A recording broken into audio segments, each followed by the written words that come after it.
Welcome to the deep dive. One question that keeps popping up everywhere is whether Pakistan could actually become like a global superpower. It's a really interesting idea with so many potential consequences for, well, everybody, and we know you're curious about it too. For sure. I mean, when you look at where Pakistan is now, right, Hmm. over 240 million people just as of last year, and that location right in the middle of the Middle East, Central Asia, South Asia.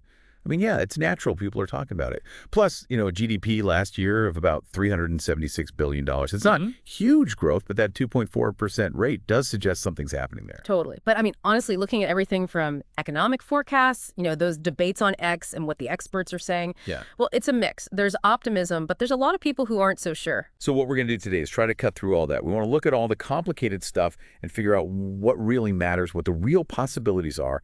And by the end, you'll have a much better idea of what to look for as things develop. So first, let's understand why some people are so optimistic about Pakistan's future. Our sources point to some pretty strong arguments. Yeah, some of these long-term predictions are pretty wild. You've got, for instance, Goldman Sachs saying that by 2075, Pakistan could be one of the top six economies in the world. We're talking a $12 trillion GDP. Like, that's a Yeah. complete transformation. Putting them right up there with China, India, and the U.S., decades from now, it really suggests they've got some serious potential. It really does. And it's not just those big financial institutions. Social media, particularly X, is buzzing about a tech boom. Some users are even predicting GDP growth could triple by, get this, 2035, driven by like all those startups popping up in Karachi and Lahore. That kind of energy on the ground is something you Yeah. have to pay attention to, right? It's powerful, for sure. And when you look at what Pakistan has going for it strategically, it's Yeah. the only Islamic nation with nuclear weapons. That gives them a unique position globally. Plus, you have their growing ties with big players like China and Russia. Those are very real factors you can't just dismiss. Absolutely. That strategic location, the nuclear deterrent, those alliances, Mhm. it does paint a picture of a country with the potential for serious influence. But we have to acknowledge that our sources also lay out some pretty big challenges. And really understanding these, all connected as they are, is essential to figure out how realistic this superpower ambition is. And let's start with something that comes up again and again, political instability. Yeah, this gets to the heart of whether they have a stable enough foundation for real lasting progress. I mean, think about it. Military coups in the past, more recently, the ousting of Prime Minister Imran Khan in 2024 and then Shahbaz Sharif coming back in. It's not just a bunch of random events. This is a pattern of upheaval that just makes it impossible to have any consistency in policy or plan for the long term. Exactly. And it's not even just about the leaders changing, it's how the whole direction of policy gets thrown around. Our sources point out how the PTI government, the one before, focused on things like social welfare, with that ASA's program. And then Sharif comes back and suddenly it's all about infrastructure. That kind of back and forth makes it really tough for businesses to feel confident about investing. And it makes it pretty much impossible to stick to any kind of long-term vision. And a lot of this instability comes down to, let's be honest, corruption. Look at where Pakistan sits on that Transparency International Index, the 2024 one, for corruption perceptions. It's pretty low down. And then remember the whole Panama Papers thing back in 2023? That just fueled the public's anger and eroded any trust in the government. You see it all the time on X. People desperately wanting leaders who are not just stable, but also, actually honest. Yeah. No doubt. Trying to build a superpower on shaky ground like that Yeah. just seems like you're setting yourself up for failure, right? And when you don't have reliable, trustworthy governance, that's a massive drag. Okay, let's shift gears and talk about the economic challenges, which, according to our sources, are pretty daunting. It's hard not to be struck by how big these economic problems are. We're talking a fiscal deficit of almost 8% of GDP in 2024. That basically means the government is spending way more than it's bringing in. And then you add to that a public debt of $130 billion. I mean, that just ties up resources that are desperately needed for development. And think about it, a big chunk of what they earn from exports is just going towards paying off debts to other countries. That just shrinks the room they have to maneuver financially. It really does. And then there's that IMF bailout from 2023. Hmm. Sure, it provided some short-term relief, but the strings attached, like higher taxes and cutting subsidies, put a ton of pressure on ordinary Pakistanis. Hmm. I mean, inflation hit a crazy 29% last year, and food prices went through the roof. That's a real direct, painful impact on people's lives. Yeah, and zooming out to look at society as a whole, you can't ignore unemployment. especially among all those young people. You've got an unemployment rate of over 11% for 15 to 29-year-olds in 2024. That's a big red flag. So many people relying on informal work. It shows there aren't enough stable, well-paying jobs. And those protests we saw in Karachi last year, that's a sign of the deep frustration that's simmering beneath the surface. So when you see people on X expressing doubts about Pakistan becoming a superpower while they're dealing with an economic crisis and energy shortages, it's completely understandable. It really is. I mean, it's hard to project an image of global power when a big chunk of your population is struggling just to get by. And this brings us to social issues, where our sources show some really deep inequalities. What really jumps out is Pakistan's ranking on the Human Development Index in 2024. 161 out of 191 countries. That's a clear sign of big gaps in healthcare, education, and how income is distributed. And even the Gini coefficient, which measures income inequality, while not the worst globally, still shows they have a problem. And then you look at the difference between cities and rural areas. A lot of the rural population doesn't even have clean water, and child malnutrition rates are alarmingly high. It paints a pretty stark picture. Yeah, it doesn't exactly scream future superpower, does it? And education, which is like the foundation for long-term progress, seems to be a major hurdle. A literacy rate below 60%, with a big gap between men and women, and over 22 million kids not in school. That's a massive shortage of skilled people. Without a workforce that's educated and well-trained, it's incredibly tough to compete in the global economy, let alone become a dominant force. You got it. And this isn't just about individual potential being wasted, it's about whether the country as a whole can innovate, adapt, and really thrive over time. If they don't address these fundamental social issues, that superpower goal is going to stay a distant dream. Okay, let's switch gears a bit and talk about security, which is obviously crucial. Right. And it seems like there have been some positive developments. Our sources acknowledge that terrorist attacks have gone down significantly. A 60% drop since 2014 is definitely good news. But then you have groups like the TTP still active and carrying out those deadly attacks in Khyber Pakhtunkhwa last year. That's a stark reminder that the threat is far from gone. And you have to look at the bigger regional picture. The whole issue with India over Kashmir has been going on forever and is really complicated. It leads to Pakistan spending a ton of money on the military, like 4% of their GDP in 2024. That's money that could be going towards development and social programs. It's true that constant security threat and regional instability has a ripple effect. Our sources point out how it scares off foreign investors, which is reflected in Pakistan's low ranking on that ease of doing business index. I mean, who wants to invest big money in a place where security is a major question mark?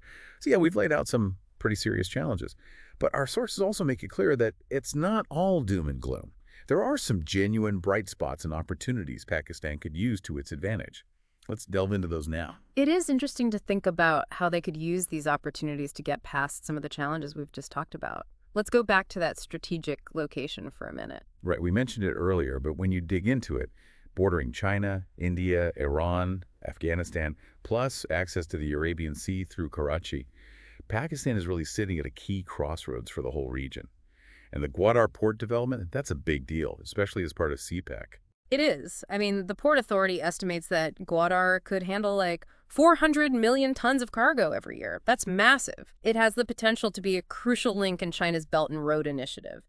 We could be talking about a total reshaping of Pakistan's role in global trade, connecting major economic regions. It's not just about physical stuff moving around. That proposed Iran-Pakistan gas pipeline, even though it's been a bumpy road, it shows how they could fix their massive energy shortage. Our sources say those energy gaps cost the economy billions of dollars every year. Getting a stable gas supply could change everything. Totally agree. And circling back to those economic hurdles, if they fix the energy crisis, that frees up a ton of money and could really boost productivity across the board.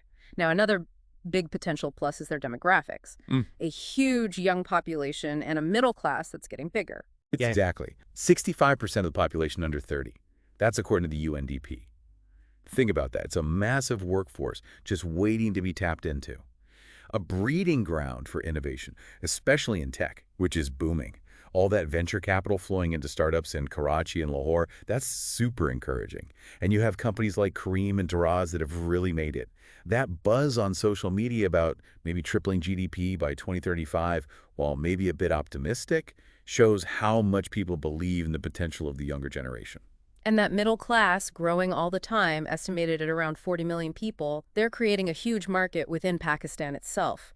That attracts international companies, fuels local demand, and makes the whole economy more resilient. If they invest strategically in education and create good jobs for all these young people coming up, that could unlock some serious economic growth. For sure. It's like they're sitting on a gold mine that just needs to be dug up. Now, what about Pakistan's natural resources and these new industries that are popping up? Our sources point to some serious assets there. The sheer size of some of these natural resources is pretty mind-blowing. That Thar coal field is one of the biggest in the world. It could totally change Pakistan's energy dependence game. And then you have the Reko Diq mine. That's a potential gold mine, literally, with huge copper and gold deposits. And it's not just about raw materials. Industries like textiles, those are still big for exports and jobs. But it's that growth in tech that's really exciting. IT exports have shot up in the past few years. Diversifying the economy like that is crucial if you want stable, sustainable growth in the long run. It is. It lets them tap into those high-value global markets, moving beyond just exporting basic commodities. Now, you can't talk about opportunities in Pakistan without talking about CPEC, the China-Pakistan Economic Corridor. This thing seems like a potential game changer. It does. It's this huge infrastructure project, part of China's Belt and Road Initiative. We're talking a potential flood of investment and development. And they've already made progress, boosting energy production, building better roads. It's had a real impact, like those reports of fewer power outages. And the future potential is massive. Projections of tons of foreign investment, Gwadar becoming a major international port, and closer ties with China. People on X really see this partnership as a make-or-break thing for Pakistan's future. But of course, our sources also highlight the potential downsides of CPEC, especially the growing debt and concerns about a debt trap situation, like what happened in other countries. And the reports of corruption and mismanagement, those are serious issues that need to be fixed if they want to see the full benefits of this project. Okay, so we've looked at both the big challenges and the potential upsides. What are the key things Pakistan needs to focus on strategically if they want to have any shot at becoming a superpower? This is where the rubber meets the road, right? To actually make progress, they have to take concrete action in some key areas. And making the government stronger and more stable, that has to be priority number one. Totally agree. That means real political reforms, reducing the military's role in civilian affairs, and finally tackling corruption head-on. Our sources even suggest looking at models like Singapore's independent anti-corruption agency, which has had some impressive results.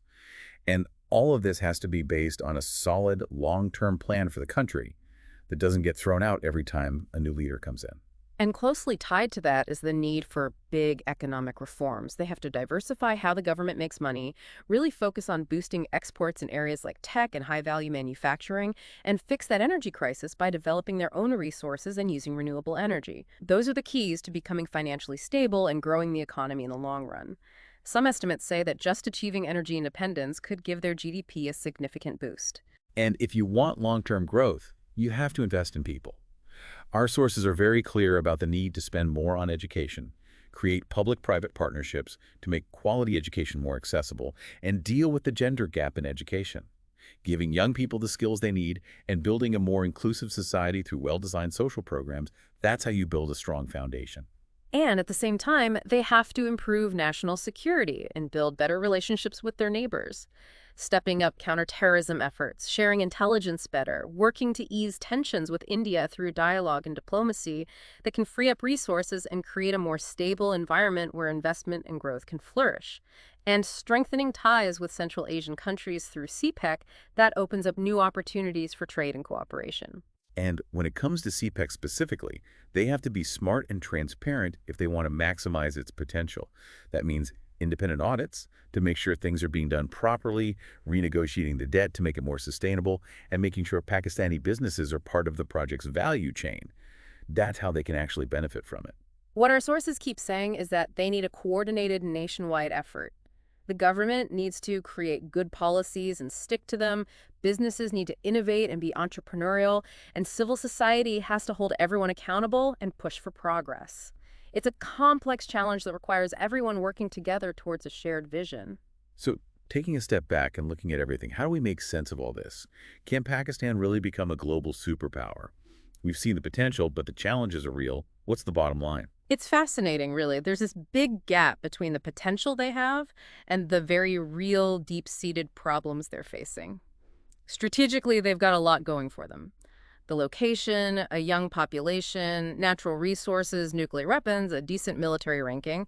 And those relationships with major powers, plus the cultural influence they have in some parts of the world, those all add to the picture. But then you have to weigh that against the constant political instability, the high levels of corruption, the economic struggles with all that debt and sky-high inflation, the social inequalities that are obvious in education and healthcare, and those ongoing security threats. I mean, foreign direct investment has gone down recently. That shows how these weaknesses have real consequences. And if you compare this to historical examples of countries that rose to power quickly, like the US after World War II or China in recent decades, what you see is consistent high GDP growth and huge strategic investments in things like education.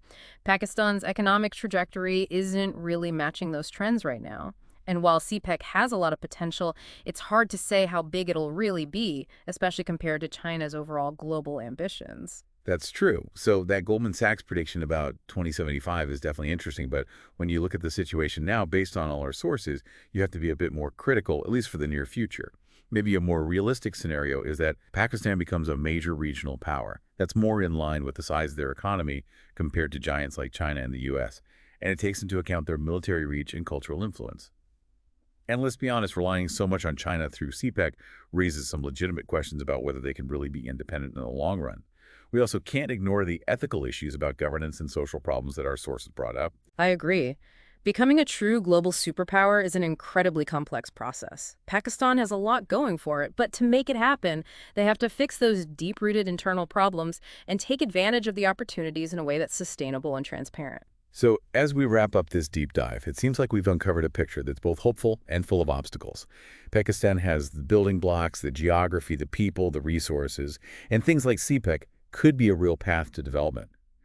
But those entrenched problems in governance, the economy, society, and security, those are huge barriers they can't just ignore. If they want to become a superpower, or even just have a strong, stable presence on the world stage, they absolutely have to implement some fundamental changes and use their opportunities wisely, while also being careful about the risks that come with ambitious projects like CPEC. This brings us to a final thought for you. Considering everything we've explored, all that potential and all those obstacles, what do you think will be the deciding factor in Pakistan's future role in the world? Will it be political stability, economic reforms, investing in their people, regional security, or maybe how they manage that relationship with China through CPEC? It's a tough question with no easy answers. Lots to ponder there for sure. Yeah. Thanks for joining us for this deep dive into a really complicated global question. We hope you keep digging into these important issues that are shaping our world. Until next time.